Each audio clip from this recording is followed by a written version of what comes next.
Ular bisa dilihat sebagai perlambang mitologi tertua dan paling sering dipakai di dunia. Ada banyak mitos tentang hewan itu dalam berbagai agama dan budaya. Tafsiran-tafsiran tentang ular pun sangat banyak. Yang jelas, ular merupakan perlambang yang dikdaya dan ular kerap dianggap sebagai pencipta atau pembinasa. Dikutip dari Ancient Origins pada Selasa, tanggal 4 April tahun 2017, ular dalam sejumlah mitos dipercaya melahirkan planet-planet dan dewa-dewa, sekaligus melambangkan keabadian. Ular pun dipandang sebagai penjaga dunia di bawah sana dan menjadi misteri-misteri suci, serta menyebarkan kebijaksanaan selama berabad-abad. Berikut ini adalah sejumlah penggambaran tak biasa tentang ular di dalam berbagai mitos peradaban dunia. 1. Ouroboros, ular abadi. Gambaran yang biasa dipakai untuk melambangkan hewan melata ini adalah seekor ular yang menggigit ekornya sendiri. Gambaran ini merupakan cara pandang purba tentang keabadian, kebakaan, dualitas yin-yang, dan siklus yang berulang. Ular itu bukan sekedar simbol keagamaan tentang kembalinya yang abadi, tapi juga tercantum dalam citra psikologi atau terapi dan berkaitan dengan Caduceus, lambang dunia kedokteran yang menampilkan tongkat bersayap dengan dua ular yang saling membelit.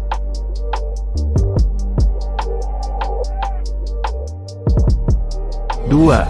Ular berjenggot. Ular berjenggot adalah citra yang ganjil, tetapi berulang di setiap budaya dan masa. Ular tidak memiliki bulu atau rambut, sehingga tentunya tidak dapat memiliki jenggot. Namun, gambaran ular berjenggot terus muncul. Gambaran ular-ular berjenggot paling lazim beredar di kalangan Yunani kuno dan Romawi kuno. Gambar ular berjenggot yang dipasang di rumah-rumah melambangkan roh penjaga.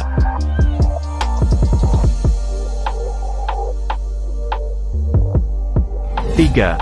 Ular terbang. Bagi beberapa orang, membayangkan ular beterbangan dan jatuh dari langit terdengar mengerikan. Meski demikian, kisah tentang ular-ular terbang ada dari zaman dulu hingga sekarang. Misalnya penyebutannya dalam kitab Yesaya di Perjanjian Lama. Dewa ular bersayap juga dikenal dalam budaya Mesoamerika purba. Dewa Quetzalcoatl dikaitkan dengan angin, pembelajaran, dan pengetahuan.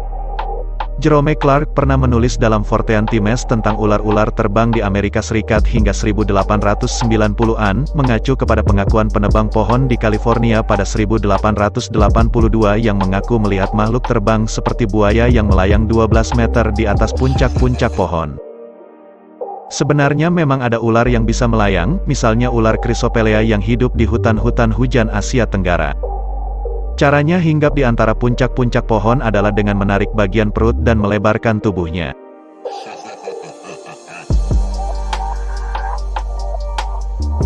4. Ular samudra. Rupanya Dewi Samudra tidak menghilang begitu saja. Ia berubah menjadi ular ini.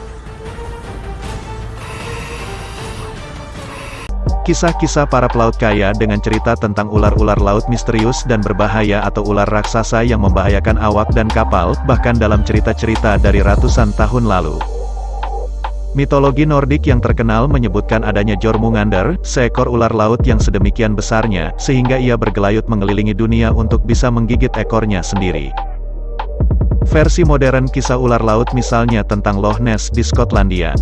Di Jepang ada makhluk yang dijuluki pembawa pesan dari istana Dewa Laut berwarna keperakan dengan panjang sekitar 15 meter yang hidup 3000 kaki di bawah permukaan laut. Makhluk itu jarang terlihat, tapi hikayat tradisional menyebutkan bahwa para pembawa pesan itu muncul ke permukaan untuk memperingatkan datangnya gempa bumi. Itulah beberapa ulasan tentang mitologi ular dalam sejarah peradaban.